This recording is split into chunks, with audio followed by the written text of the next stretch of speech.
The kind of the topic of the field day we're having here today is really, it's specific to one weed, and that's pigweed or Palmer Amaranth. Back about 4 years ago, we first identified the glyphosate-resistant or Roundup-resistant Palmer pigweed, and it's, as you can see, it's a very tall plant, very robust. How quick it'll grow, it's one of the most competitive plants that you'll find. Very, very competitive.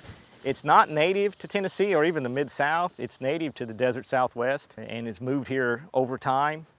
It can basically take a cotton field if not managed. There was some work done at UC Davis back in the 80s, measuring the photosynthetic rate of different desert plants, and Palmer Amaranth at that time had the highest photosynthetic rate of any plant yet measured. So it's unbelievable how well it can cope. And drought stress, it does great under drought stress. High temperature, very, very competitive at high temperatures. And when a lot of our crops are basically shut down because we're getting temperatures in the upper 90s, Palmer pigweed's right at home, and it can get away from them in a hurry under that kind of environment. This is actually, this particular location is a kind of a microcosm of what we're seeing in the state of Tennessee this year. 3 years ago, there was one spot of pigweeds on this field that escaped glyphosate application. Actually escaped several glyphosate applications. The grower thought he missed it with his sprayer. He went ahead and combined the whole field with it, and the next year he spread the seed over across the whole field. And then that next year, the following spring, he went out with, actually it was 3 applications. It turned out to be a gallon of Gly-4, generic glyphosate, and he didn't control but 20% of them. They totally took his field. So this year, actually the last 2 years now, we've been doing research out here on trying to manage glyphosate-resistant Palmer pigweed, trying to get actually ahead of what we're seeing as far as in the state. 3 years ago, it was just in a few fields like this one. Presently now in the state of Tennessee, it's spread very, very quickly. And it's basically in 80% of our cotton fields now to some degree. Some just small patches, some just a pigweed here or there, and others it's just completely got to be covered up. For the counties along the Mississippi River, that's really kind of the first areas that we had glyphosate-resistant pigweed show up. It's now having to be dealt with in all those fields in order to raise a crop, whether it's a cotton crop or a soybean crop. And it's got to be managed much differently than what we've had to do in the past. Basically, what growers are doing to manage it is they're really moving from a glyphosate or a Roundup-based system to a glufosinate or an Ignite-based system to control it. And when I speak system, I don't mean just spraying that particular herbicide Ignite, but using pre's to get some residual control, and coming back sometimes with cultivation hooded applications. It's a truly integrated approach that we have to be able to manage this weed now. Palmer pigweed is unique for weeds, and actually is unique for pigweeds. And one of the ways it's very unique is there's male and female plants.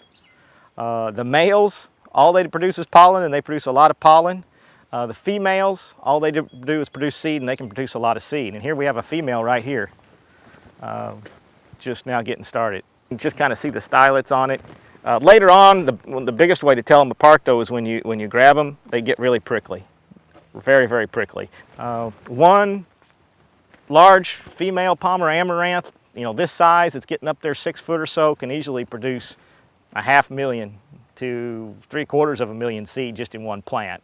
And that's one way it's spreading so quickly for us. We just have one female plant escape, and the next year you have a big supply of seed you're gonna have to manage that next year.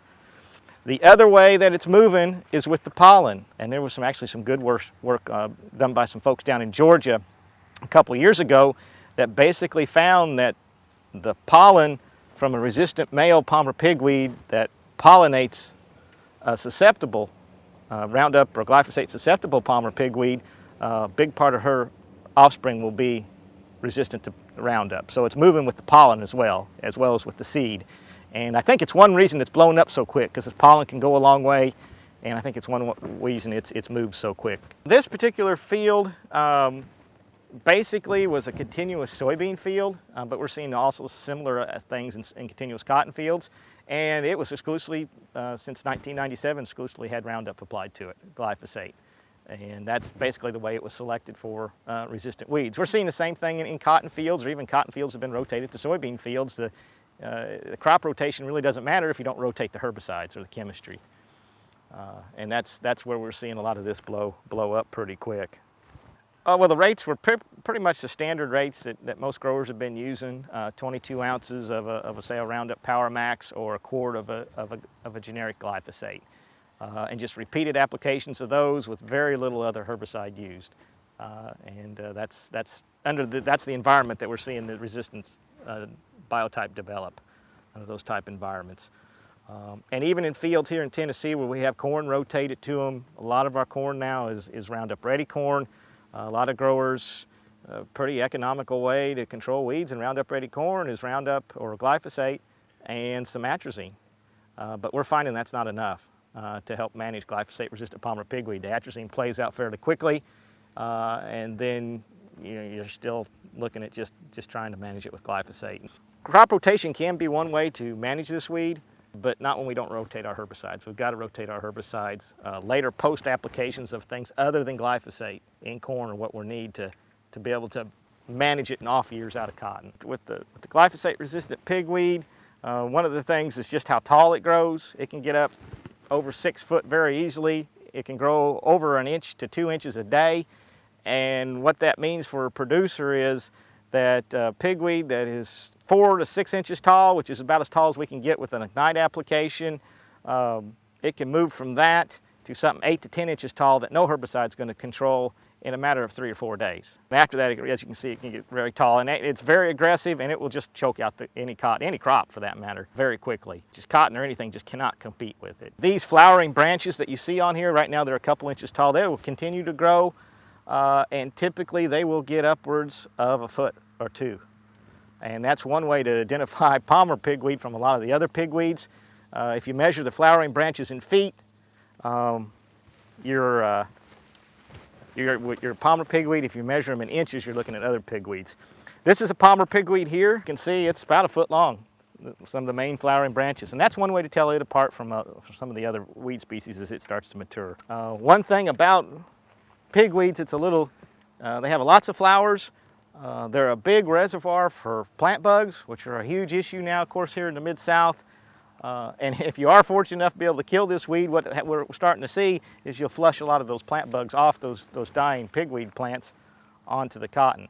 And that's been something that we're seeing where we're getting these late applications, and folks are finding that they got resistance out there and they're sending chopping crews out and things like that and knocking them down, and they're moving plant bugs about as well. Herbicide-resistant weeds, they're not unique. In fact, it's gone on from the time we've come out with different herbicides. That's not new. Weeds developing resistance to herbicides. That's gone on since we've had herbicides starting in the 40s. What is unique, though, is in the past, as weeds have developed resistance to a herbicide or herbicide chemistry, there's been enough research and development in the chemical industry to come out with a new herbicide that would kind of bail us out. And as we got into the 90s, the last one was the ALS chemistries, the staples we used in cotton. Those were performing very well on pigweed. They were controlling it for a couple years. But as we got a little bit later, we quickly developed a biotype of palmer pigweed that's resistant to staple, and really all the ALS chemistry. Most of the pigweed you see in this field is ALS resistant as a result of that. So, but at that time, that's when we came out with the Roundup Ready technology. The Roundup Ready cotton came out. We were able to put glyphosate over the top and control pigweed that had become resistant to staple. The glyphosate or the Roundup Ready technology was so successful, though, that it basically took a lot of the monetary reasons for the chemical companies to take a lot of risk in developing new chemistries, and they really kind of pulled in their horns, and they really cut back their research and development, bringing on new herbicides. And as a result, now that we're starting to see weeds like palmer pigweed becoming resistant to glyphosate, there are no new herbicides coming out that are going to bail us out of this mess. We're going to have to manage it with the herbicides we used 20 years ago. And to me, it's a little bit of a shame. If you think of agriculture right now And all these new technologies we have coming on, the new equipment, the GPS systems, a lot of the new genetics that are yield very well, handle stress very well. We're really going forward in those areas, but in a real sense in weed control, we've regressed 2 decades. Because we are using herbicides now like a Reflex or an Ignite that were around 20 years ago. So as a result, and those didn't work all that well then. If they had, we wouldn't have adopted the glyphosate system. So as a result, we're right now having to try and make those herbicides work in today's system. The other thing that's really impactful is prior to the glyphosate or the Roundup Ready system, growers were smaller. They didn't farm as many acres as they do today. But with that system, they were able to go out and basically spray at any time with these big 90 and 120 foot high boys and manage their weeds. That can't be done now with this Roundup Ready system. You have to use a pre. They really didn't use many pre's with the Roundup Ready system. And then on the post-emergence applications, you have to be very timely. If you're just 2 or 3 days late, it makes all the difference if you're going to control them or not. And as large as our growers are today, they farm over counties now, thousands of acres. It's very, very difficult for them to get around and get things sprayed timely. And as a result, this has become a huge issue in both cotton and in soybeans. Talking about timely and getting around with the sprayer and controlling these pigweeds in a timely fashion, with the Roundup Ready system, you could control palmer when Roundup controlled pigweeds at any size this tall, and a lot of our growers did. With the system we have now, whether you're talking, right now, Ignite, you have to be on those pigweed prior to them getting 4 inches tall, and 4 inches tall isn't very big. We're looking at 3 inch or so pigweed here, 2 to 3 inch pigweed. This is about as tall as you want them to get and do a good job with just a standard rate of Ignite. Pigweed this size, 1 to 2 to maybe about 3.5 inches, this is about as tall a pigweed as you want to get if you're going to try and control it with a post-emergence application. Right now what our growers are using is Ignite. About 4 inches is the cutoff. Once it gets any taller than this particular pigweed you see right here, it's too large to effectively control consistently. Oftentimes we'll burn it, it looks good for several days, and then you'll see a lot of axillary growth come out the sides. This would be the current, one of the probably the better systems. This is a pre-emergence application of Reflex, followed by Ignite when the pigweed was 2 to 3 inches tall in this particular cotton. And it truly is a system. You cannot rely just on the Ignite alone like we used to with just Roundup when we didn't use a pre. You need a pre in there. And one way to show that is just over here where we don't have a pre. You can see another big flush of pigweeds. A lot of them are too large already in here to be able to do a lot with. You can burn them, but a lot of them will come back. Well, what we have here is kind of the current system a lot of our growers are using and being fairly successful managing glyphosate-resistant palmer pigweed. And there is a good story. We can be successful, but it's not going to be near as cheap or as easy as when Roundup controlled pigweed at any size. But what we have is a pre-emergence application going out. In this case, it's Reflex, giving us good residual control. It's going to give us residual control somewhere around 4 weeks or so, depending on how much rain we get. Then the idea is to get an Ignite application on it prior to those pigweed getting 4 inches tall. If you look at this system compared to the one we have here on my left, where we have another big carpet of pigweed, we didn't use a pre here. And as a result, we got a lot more pigweed coming up. They got a lot quicker jump. And a lot of them, quite frankly, like this one here, it's 4 inches tall. It's probably too big for Ignite to consistently control. You will have some regrowth out of some of those. And if you're late, like just a couple days getting to this field, it's going to be 6 inches tall. You won't control 50% of them. And that's the real concern with this particular weed is once it gets much above 6 inches, we have an awful hard time trying to control it with anything. We really have to move to more hooded applications, and we can do a decent job between the row with those hooded applications, but we live with pigweed in the row. This really is kind of a demo here at this particular location, but it's kind of showing what we're seeing out in the field where growers may go out and they assume Roundup's still going to control their pigweed They really haven't heeded all the press that's come out to say we have a lot of glyphosate-resistant pigweed. And they go out in that first year, they go out and they spray Roundup and it doesn't die. And they think they missed it and they spray it again with another shot of Roundup and it still doesn't die. And then this is about the time they start calling either the retailer or their county agent or their extension weed specialist asking for something that's going to control this weed. And the problem was our options are very few. If the cotton doesn't have any kind of glyphosate tolerance, you're forced to a hooded application. You'll take them out of the row middles, but the pigweed in the rows you're going to live with, and we find in that case we're losing about a bale to competition. If you have a cotton variety that has some glyphosate tolerance and you can come by with a late Ignite application, we're able to do a little better, and that's what this particular shot is of here. We did a little bit better with the pigweed here in this particular shot. These ones that are bigger, as I mentioned, they're starting to grow back out of some of these axillary buds like here, and this one's a really good one where it's growing back there.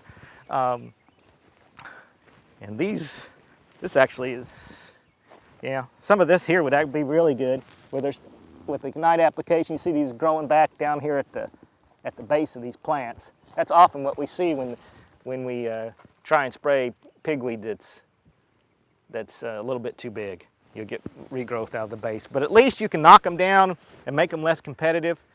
And then hopefully the next year you're going to move to a system where you can manage it, where you're putting a pre down, target it to pigweed, coming back with a timely glufosinate application, and also getting another residual in there over the top to help manage it. But this is kind of that first year of shock that we have a lot of growers run into when they first discover that the pigweed in their field Roundup will no longer control.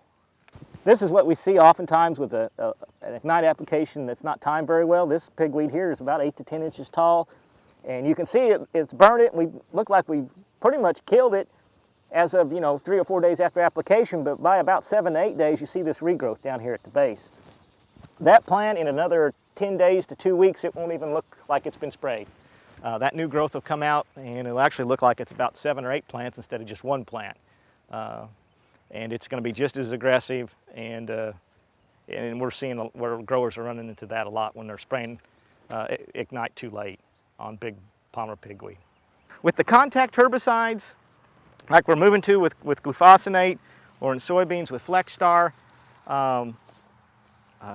gallons per acre is making a pretty big impact.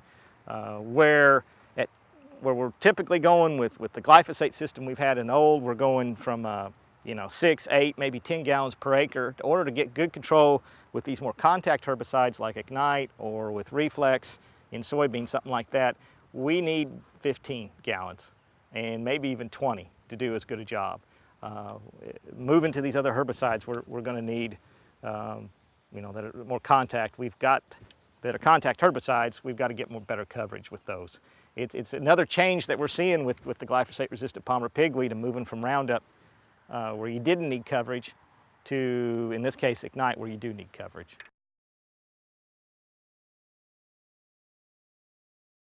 The reason we came out here is just to show that we can raise cotton in an area that has glyphosate-resistant Palmer pigweed. And when this first problem started developing, there were some real questions on whether we'd be able to raise glyphosate or cotton with glyphosate-resistant Palmer pigweed. And I wanted to bring you to a field where we can. Now, it's not as easy as when Roundup controlled it, the pigweed at any size, but it can be done. It takes an approach like you see in this particular field, where they actually tilled it to bury some of the seed. They came back with a pre-emergence application, and then they were timely with a Ignite application over the top. And finally, they got a lay-by out here to get some residual out here late to keep a seed crop from developing next year. And it takes an intricate approach like that. I don't know if we have to go tillage on every field every year, but it's definitely going to take a pre-plant of some material, whether it's a Cotteran or a Caprol or a Reflex, and then a timely post-application of Ignite to be successful year in, year out, raising a good cotton crop in an area that has resistant Palmer Amaranth. What we have here is there are still some Palmer pigweed in this field, and that's in the era we're in now that we have glyphosate-resistant Palmer Amaranth. producers are going to have to get used to a few weeds in the field. We're not going to have perfectly pristine, clean fields anymore. You're going to see a few that escape. This particular pigweed, it came up, it got through the pre. They came back with Ignite over the top. And you can see they burnt the main plant, but it branched out down low underneath here. And it's a good, oh my gosh, 1.5 feet, 2 foot tall now, Palmer Amaranth. And you're going to have these out in these fields. But you're not going to have hundreds and thousands of them. You're just going to have a few, and they're not going to just totally wipe out your yield. Last year in this particular field, we had basically, they didn't realize they had resistant pigweed. They sprayed with Roundup, didn't get any control. Tried to clean it up as best they could with hoods and a chopping crew, and they lost about a bale's worth of production out of it. This year, they tilled it, got a pre on, and then with the first flush of Palmer pigweed, they got most of it applied fairly timely. They got a few here like this one that was a little bit big, but most of them were timely. And the cotton looks very good now. We do have another secondary flush of Palmer Amaranth. You can see them. Here they are. And you know, this producer is going to come back out with a hooded application and put an application out underneath, like a Direx MSMA, somewhere like 24 ounces of Direx or Diuron and 42 ounces of MSMA. That's a pretty standard treatment, and should be able to take pigweed that are 2 to 3 inches tall and do a good job controlling them. But you know, we can manage it. It's not near as easy as it used to be when Roundup controlled it at any size, but it can be done. And as we go forward, we can raise cotton. I think that's the take-home story, and produce a good crop, even in areas that we have a lot of glyphosate-resistant Palmer Amaranth. The applications on this particular field is they put Reflex on somewhere around 7 days before planting, 7 to 10 days before planting. They planted the cotton. When the Reflex broke down, we had a fair amount of rain this spring. The Reflex lasted about 4 weeks. When it broke and that first flush came up and was anywhere from 1 to 3 inches tall, they sprayed it with 29 ounces of Ignite and a pint of Dual over the top. And they got 99.9% of them. You can see they did miss one here, of course, and it grew back because it was just a little bit on the big side. And then now they're just going to come back with hoods and going to come out here with a Direx MSMA underneath, and that should give them residual and hopefully play out to the end of the year. As far as application timing, the ideal time to go out with under a hood with a Direx MSMA or say a Reflex or Valor MSMA is when the pigweed is small, like 1 inch to 2 to 3 inches tall. This size Palmer pigweed that's anywhere from 1 inch tall up to about 3 inches tall, we can control with a lot of different herbicides, whether it's Ignite, Direx MSMA, a Reflex or Valor MSMA will do a good job on these size. When you start seeing them get a little bit bigger, like this one that's a little over 4 inches, and pigweed doesn't come up typically as a mat all the same size, it comes up at variable times. This one could escape, and a lot of times it does, with an application of Ignite or even with Reflex. A lot of times you'll burn and it'll look dead, but down here you'll get some lateral growth come out of those, and you're going to see some of those. The trick is, and the key is to get over here and get it sprayed before all of them get this size or bigger, because the taller they get, the less consistent the control is going to be. When the average size is 6 to 7 to 8 inches tall, you're not going to get very good control, and you're going to have a lot of regrowth later on. So the key is to get on it early, and that's been one of the big changes as far as a lot of the growers now and managing glyphosate-resistant Palmer pigweed is just getting around timely to all the acres and getting it sprayed. Back before the Roundup Ready era in cotton, a lot of our growers didn't farm that many acres. I mean, they farmed quite a few, but nothing like they do today. When the Roundup Ready technology came on, they could farm a lot of acres very efficiently because you could spray Roundup and kill all the weeds at virtually any height. Now that we have to be timely, in a lot of cases, we're probably going to need to buy some more sprayers and be able to get out and get on these fields as timely as we're going to need to. This is what I was wanting to talk about as far as being timely. Before, when Roundup would control Palmer pigweed at any size, you could kill pigweed this big or bigger and not have to worry about it. Now that we've had to move to the Ignite-based system to control them, you have to control them considerably smaller than this. This was sprayed just about 4 or 5 days ago, and you see it looks pretty dead, but there's new growth coming out at the bottom here, and this pigweed will come back. And in 2 to 3 weeks' time, you won't even be able to tell it's been sprayed. It's actually going to look pretty aggressive. It's going to have a lot of different branches, and it's going to look like about 5 or 6 Palmer pigweeds instead of just one. You see this one here, another one. This one was over a foot tall, and these are calls we do get, folks having a lot of these, and Roundup doesn't control it. By the time they figure it out, it is a foot tall. If they come in with an Ignite application or some kind of burn down, you're going to see regrowth out of those lower areas that didn't get good coverage. This is really, I thought, a good example of a success story. Last year, it had a lot of resistant pigweed in it throughout the field. It really hurt yield. This year, they went out very proactively. They got a pre on it. They came back timely with a glufosinate application over the top when the pre broke down and they got a late flush. They're going to come back and go with under the hoods now, and they're going to be able to manage it. Now, not as cheap or as easy as it was 5 years ago when Roundup would control pigweed at any size, but they're going to be able to do it and still make a profit on this cotton field. And to me, that's a good story. That we can manage this problem and still raise a good cotton crop, but it is going to take more management. Probably a few more sprayers going to have to be bought to be able to get around these fields as timely as we need to, but it can be done. The difference between having a pigweed that you can control and one that's too big can be just a matter of 3 or 4 days. So timeliness of application, if there's one word that sums up good weed control with Palmer pigweed, is timeliness. You just got to be out there on time to be successful.